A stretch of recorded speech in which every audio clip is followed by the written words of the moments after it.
Modern Love, the podcast, is supported by... Produced by the iLab at WBUR, Boston.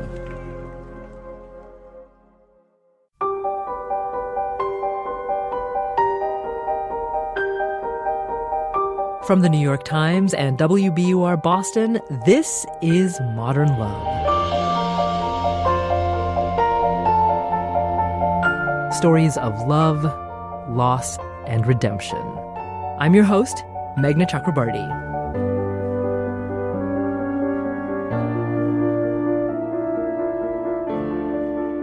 Some people are sure they want children. Some are sure they don't. And some people just aren't sure. But what about being the fun aunt or uncle? Evan James found that role fit him perfectly. Tan France stars in Netflix's Queer Eye. His new show is called Next in Fashion. He reads Evan's essay, A Role I Was Born to Play.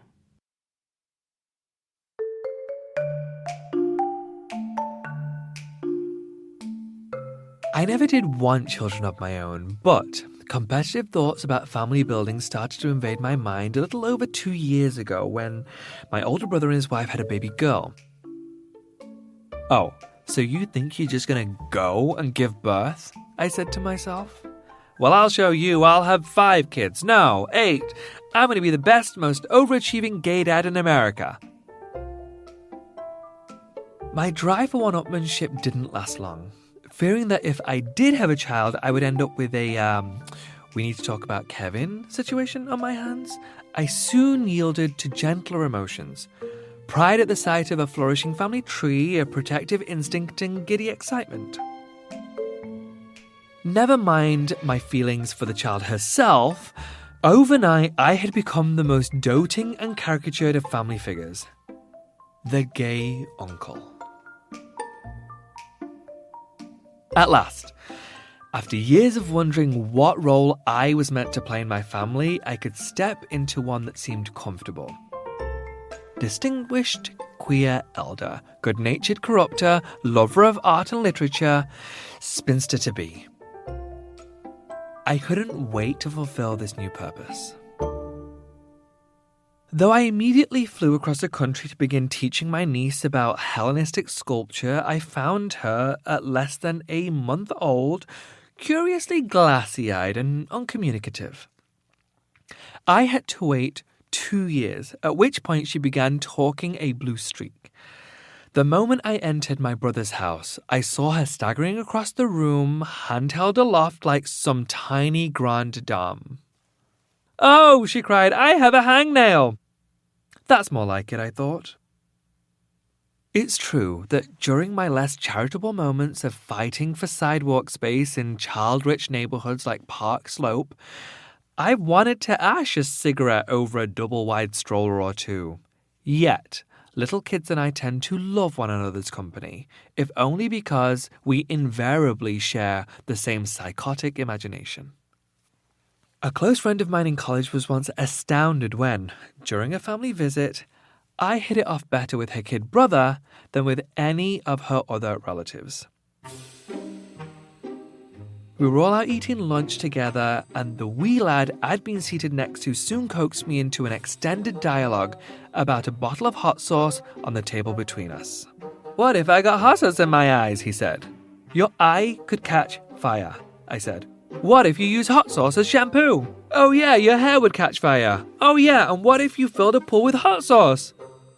After a few more of these exchanges, I saw him start to slide, as kids often do when subjected to absurd repetition, into a state of delighted hysteria.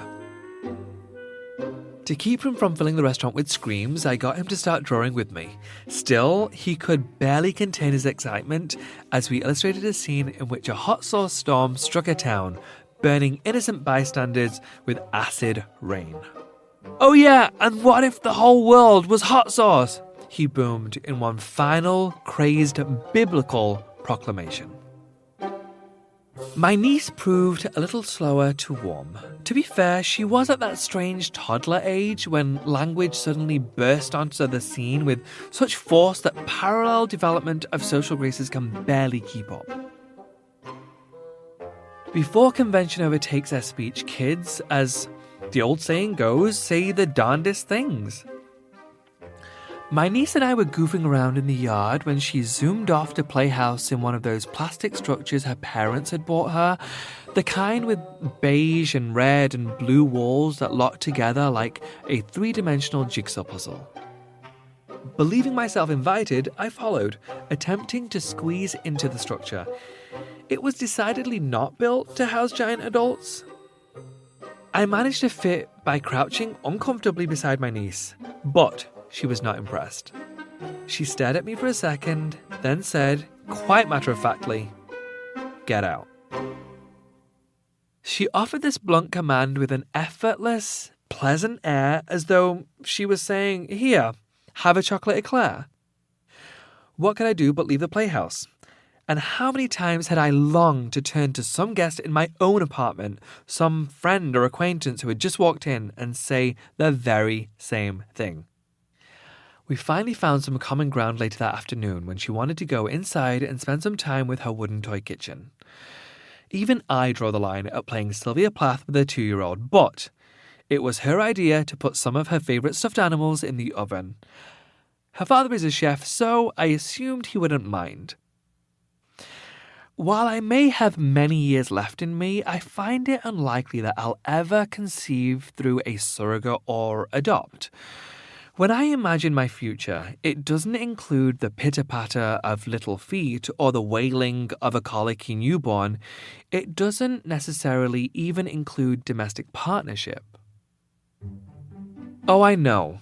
It all becomes more possible every day. If shows like Modern Family or The New Normal are any indication, the shopworm category of the solitary queer uncle is fast being replaced with gay characters who are compelled to find equal footing as part of a nuclear family unit. I love kids, but my own adulthood is shaping up to include reading in unbroken solitude, unencumbered travel, free hours in which to write, and plenty of time with friends. Friendship, which Aristotle called a slow-ripening fruit, seems to suit my temperament better than the fruits of partnership or the pureed fruit hurled at me from a high chair. I guess that whatever happens, we know there will be fruit. It wouldn't make a great sitcom. Just last week, I signed onto Skype to see my 6-month-old nephew, brother to my niece, who roasts stuffed animals. On screen, my own mother held the slack-jawed tubby boy up for my viewing pleasure, as if he was Simba, the Lion King, or something.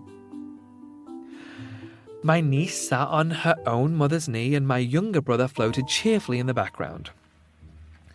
"Something's wrong with your computer," my mother shouted. "You're just a black shadow," my sister-in-law said. She was right. In the corner of my screen, I saw what they were seeing, a silhouette of me-shaped darkness. After several uncomfortable minutes, I finally got the webcam in working order. My features were now visible, but for some reason the image remained monochrome. "Well," I said, "I guess you get me in black and white." "Uncle Evan!" said my niece, surprised at my sudden appearance. I asked her what was new, and she explained in ethereal tones that she was eating a popsicle. Before long, terrible microphone feedback struck, making conversation impossible. I clicked the X in the corner of my screen and my family disappeared. I was, as ever, alone in my apartment. I settled in to read a book, but I couldn't stop thinking about my niece and nephew. I like to imagine that my siblings' children will eventually make as many mistakes in life as the rest of us have. Who knows? But I hope too that I can live up to my new role if they do. If my niece eventually runs away from home, cuts off her hair and starts eating psychedelic mushrooms every day, I'll be there to take her to look at Francis Bacon's paintings, let her crash on my couch and listen to her talk about how she kinda wants to move to Berlin. Likewise, if my nephew, fat little question mark that he is at present, finds himself plunged into existential crisis in his mid-20s, I'll be there. Of course you should drop out of Harvard and travel the world in a rickety schooner with 3 people you just met, I'll say. What are you waiting for? Most parents are stuck being the voice of reason. It's the look of the solitary gay uncle that he gets to be the voice of creative anarchy. Of course, my niece and nephews may become CFOs, gastroenterologists, or personal injury lawyers. They may just decide they love the suburbs, marry young, and find themselves wealthy, healthy, and happy as clams. In which case, watch out, kids. It'll be me coming to stay on your couch.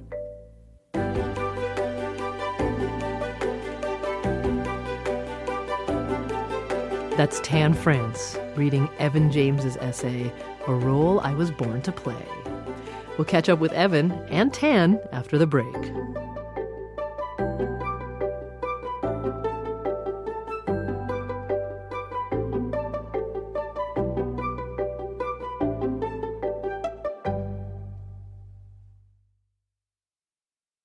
So, how did Evan James react when he heard that Tan France was going to read his essay for Modern Love? Oh my God. When I got that email on Monday, I was so excited that I kind of felt like I felt dizzy. I never in a million years would imagine that this situation would arise and he would end up reading that essay and selecting it. So it was the surprise of a lifetime, especially since the essay was, I'd written it 7 years ago. Evan says that since his piece was published in 2012, he's become an uncle to 2 more boys. They're kind of this little cyclone of activity that's very wondrous and amusing. When I Skype with them ever, it's just this very funny kind of chaos where they're tipping the laptop or the cell phone upside down and basically just screaming from all corners and running around with these laptops or what have you. One of my younger nephews took to calling me Uncle Dude for some reason. Every time he sees me, he calls me that and just bursts into laughter. Evan has a partner now, but he doesn't have children, and his feelings about that haven't changed. Every now and then I'll have some pang where I feel like, I really want to have children, but it tends to be kind of fleeting. And I also have been teaching for the last 2.5 years at a K-12 school, and I'm exposed to children a lot. I spend a lot of time with them. And that has definitely helped shape my sense of whether or not I want to have kids. And I have to say, at the end of the day, it's just really nice to come home and, not have someone kicking a soccer ball in your stomach or whatever it is. As for whether his niece seems like she's growing into the kind of person who will run away from home, be into Francis Bacon paintings, and kind of want to move to Berlin? Jury's out. You never know what happens in life, I think. But that was probably more of a projection of mine from when I wrote the essay. It was funny for me to imagine that when I was writing it, but really I want to see my nieces and nephews become themselves, whatever that might be. And whoever they become, Evan does wonder how they'll react when they encounter his Modern Love essay for the first time. Some of that stuff I imagine my brother and his wife probably are going to keep it away from them for some time until they're ready to have those kinds of conversations about what a psychedelic mushroom is, for instance, or, maybe they're still a little too young to put the idea of couch surfing in their heads. Evan James. He's a teacher and writer, and he lives in Brooklyn. His forthcoming book is a collection of essays called I've Been Wrong Before. More from Tan France and Daniel Jones after the break.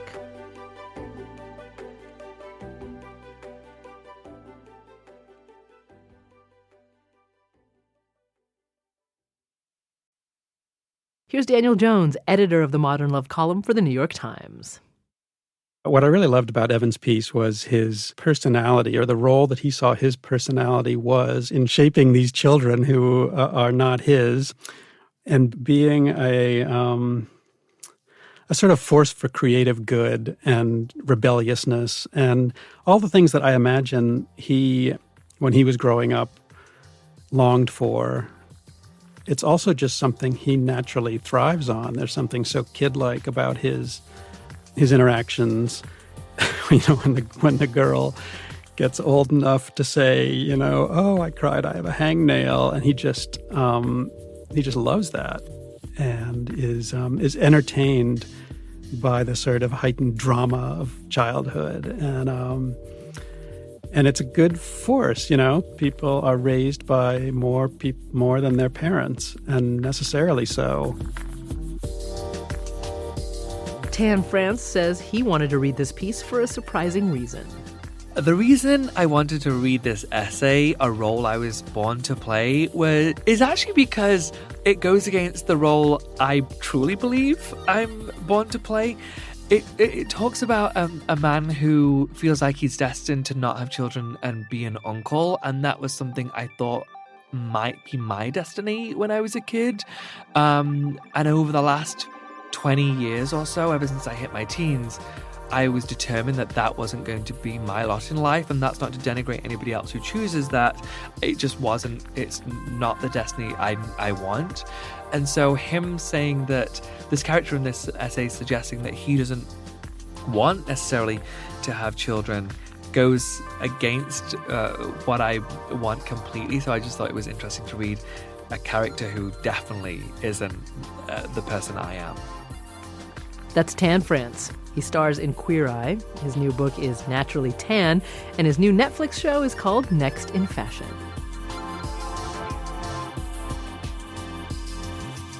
Modern Love is a production of The New York Times and WBUR, Boston's NPR station.